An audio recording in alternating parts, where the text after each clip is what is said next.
There are some composers out there that write music that has a lot to it. You know, it's got some musicality to it. It sounds cool. It's fun to play.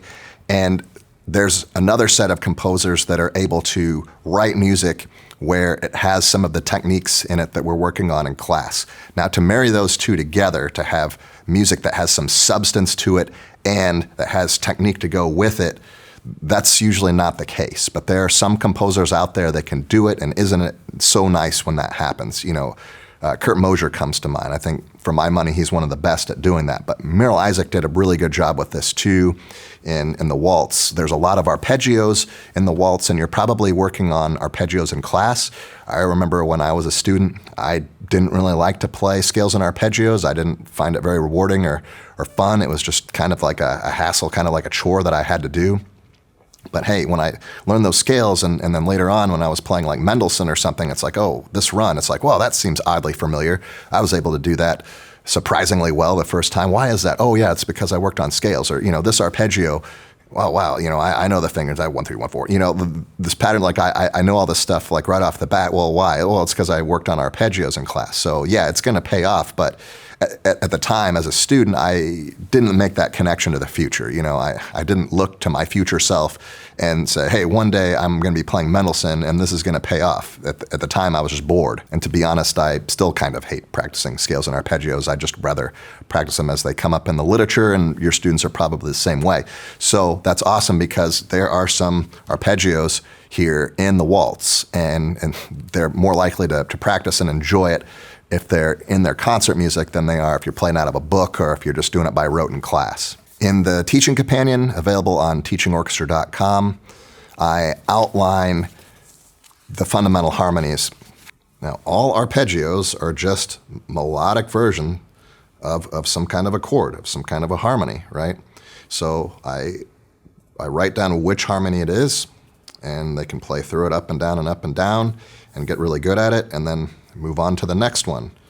Okay, again, A minor 7, they play it up, down, up, down. This shouldn't be practiced like you do with concert music. You don't just start at measure 1 and then you go to the end, and then you go to the next one. Isolate one at a time. You start it slowly. Make sure they're playing everything in tune. Make sure they're getting the string crossings. Make sure that they're getting all the technique, and then gradually speed it up so that it's really clean when it shows up in their concert music. Again, they're developing those neural pathways. You're not practicing sloppy. You're not just repeating mistakes. You're practicing slowly and intentionally, because practice doesn't make perfect. Practice makes permanent. So you want them to do it right, and you want them to show them a way to practice it correctly.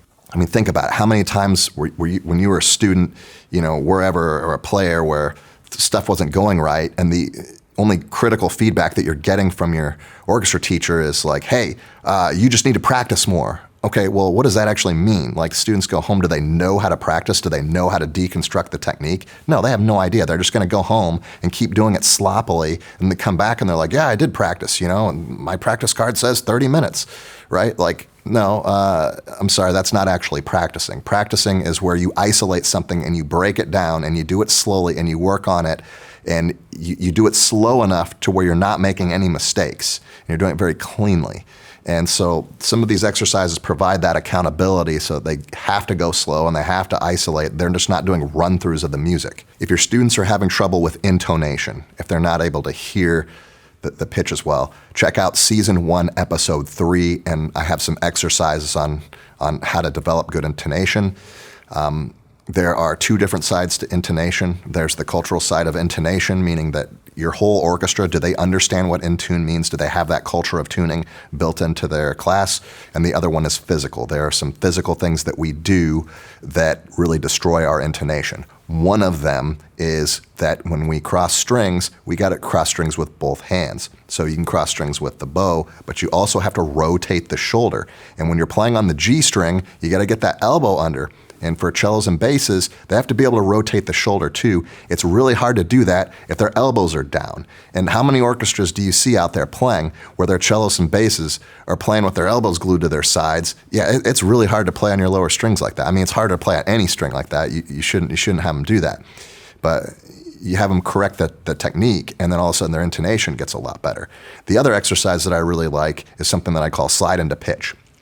So we pick a note, like you can pick this C, the first C in C major, on the C major arpeggio on the G string, and you can just have them, okay, with your third finger, find another note, or whatever finger they play with, field cello bass.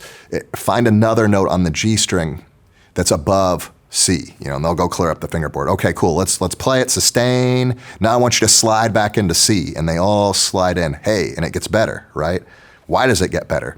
Because they're assuming they're wrong. And when you're having to hold a note and you're like, adjust, adjust, adjust, and nobody's adjusting, it's because they're assuming that they're correct and somebody else is wrong. So get them to play a different note. I mean, you can go from low to high too. It's a little weirder, but you can just have them pick a different note and slide into pitch, and they'll start to listen more, and they'll start to be more particular, more picky about where C is. There's some other cool ear training things that you can do with your students, where you can have different chords, and here in the teaching companion, not only do I have the arpeggio name, but I also have the quality that goes with it. C major, A minor 7, F sharp half diminished, G major 7, G major first inversion, D major minor 7.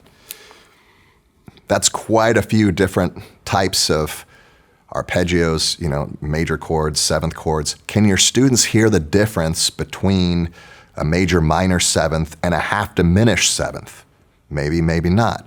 It might be a fun game to play some of these and go around, play something different. Hey, what do you think this sounds like? Does it sound major minor? Does it sound half diminished? Does it sound like a major triad?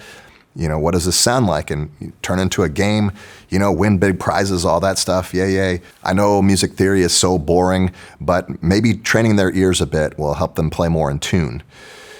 Play some arpeggios for them and see if they can guess the quality. Make a game out of it, make it fun. In the next video, I'm going to be talking about common problems. Now, one of the reasons why we choose to play the Waltz from Belvedere Suite is because there's not a lot of common problems. Most orchestras that go out and play this do a pretty good job. There's only 2 dynamics that they're ever going to have to worry about. The bowings are very well written. The technique is pretty easy to get together, but there's still a couple of things that I could go over in the next video to try to smooth things over and add some more detail and all that good stuff. So I hope to see you in the next video.